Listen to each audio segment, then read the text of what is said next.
राज्य सरकार से अभिस्ताव करती है कि वह राज्य स्तरीय सभी प्रकार की नियुक्तियों में डोमिसाइल नीति को लागू करे।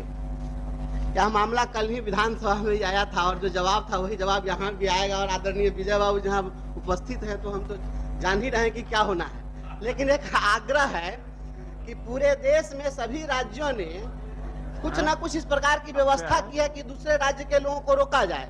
उड़ीसा में, मध्य प्रदेश में, छत्तीसगढ़ में, महाराष्ट्र में आपके यहाँ के लोग वहाँ शिक्षक नहीं बन सकते हैं। और पहले भी माननीय मुख्यमंत्री जी ने जितनी बहालियां की है, एक कीर्तिमान स्थापित करने का काम किया है। इसके लिए माननीय मुख्यमंत्री जी बधाई के पात्र हैं, धन्यवाद के पात्र हैं।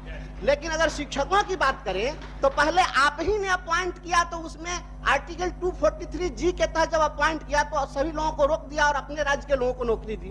अब आप 309 के तहत सीधे आप अपॉइंट कर रहे हैं तो आपने रास्ता खोल दिया है। और एक राज्य के लोग बड़ी संख्या में 50,000 से ज्यादा लोग यहाँ अपॉइंट हो गए हैं।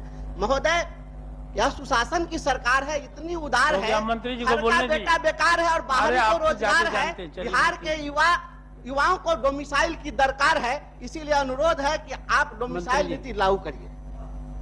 महोदय, अभी भी जो यहाँ बिहार में भी जो नियम है उसके हिसाब से लगभग 60% सीटों पर, और वो ऐसे कि जितने आरक्षित वर्ग की सीटें हैं महोदय, उस पे डोमिसाइल नीति लागू है। और आप जानते हैं कि 60% आरक्षण है विभिन्न श्रेणियों के लिए, तो उतना तो लागू है।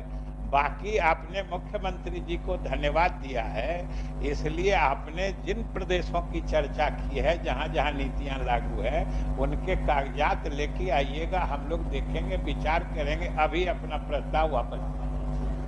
ठीक है, वापस महोदय, मैं आपके आसन के निर्देश के आलोक में इसको वापस लेता हूं। लेकिन मैं माननीय मंत्री जी से कहना चाहता हूं कि महोदय, वहाँ लोग अपॉइंट करते हैं और अपॉइंट करने के साथ ही अपॉइंट करते हैं और अनुभव के आधार पर फिर जो है उन लोगों को एब्जॉर्ब कर लेते हैं। तो यही व्यवस्था यहाँ